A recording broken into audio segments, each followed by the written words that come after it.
চিঙ্কু বাবা হাজির। বলো বাছা, তোমার কি সমস্যা? আমার তো অনেক বড় সমস্যা বাবা। আমি আপনার নামটা অনেক শুনেছি বাবা, আমার একটা সমাধান করে দেন। সব সমস্যা সমাধান করে চিঙ্কু বাবা। ইয়া হা হা হা হা হা।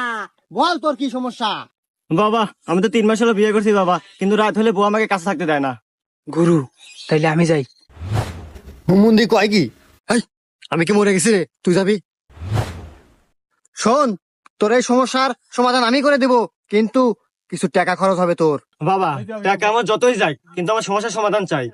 শোন তাইলে, আজকে বাড়িতে যাবি, 3টা পাটি ছাগল কিনবি, আর ওই ছাগলের সাথে 7 রাত কাটাবি।